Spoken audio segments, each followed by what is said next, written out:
जगन्नाथ आपण मानकु जेके विजन को स्वागत करुच्ची।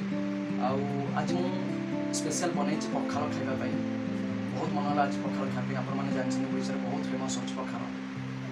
आंध्रा रे पखाल तो मिल पारिबनी से बाहर सब जिन कि मुझे पखाल बनई। मु जो आज पखाल बनी से चाई पखाल। आपण मान जानछन जे आज राइस जो खाइबा पर जो राइस रही जाए ताको आम पानी पकई रखू सका खाए खाइले बासी पखाल कहे। कि ये हूँ फ्रेश राइस टिके पानी भी टिके हल्का गरम अच्छे जो कहुए चाई पखाल।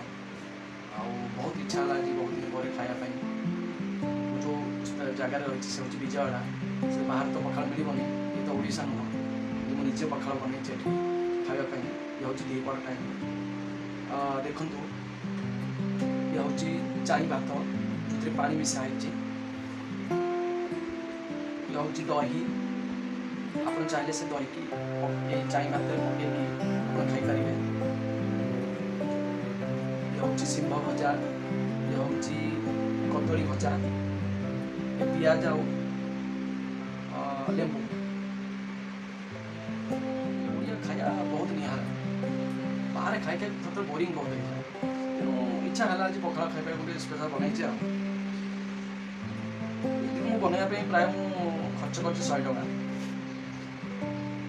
बेसी आइटम ना कि 100 टका खर्च है कहीं बाहर आंध्रा ये तो सब जिन महंगा। चलतु खाइबा टेस्ट करिया केमती लगुच।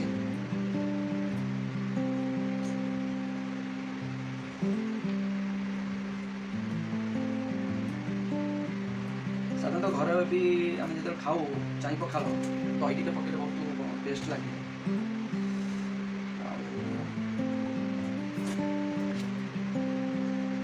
बढ़िया दही भी पकई पारिया दही पकड़े आउ टेस्ट बढ़ भातर पानी टिके उषुम अच्छी चाई पखाल जेहतु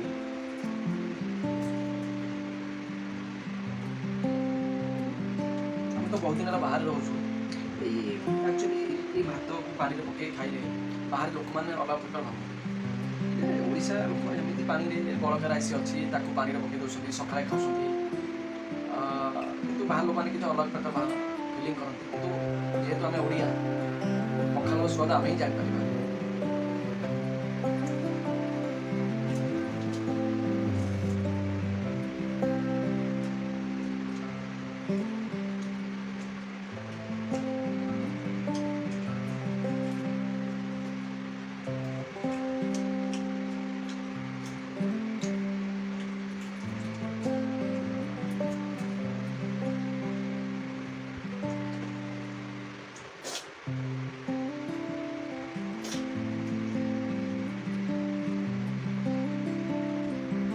पखाल जो मजा केवा जान कहीं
बर्तमान खाया शेष हो जाए किंतु खाया शेष होला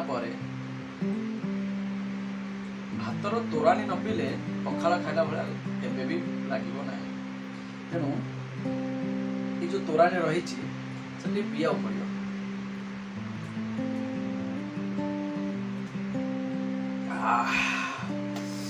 ମଜା ଆସିଗଲା, ପଖାଳ ଖାଇବାର ମଜା ଆସିଗଲା।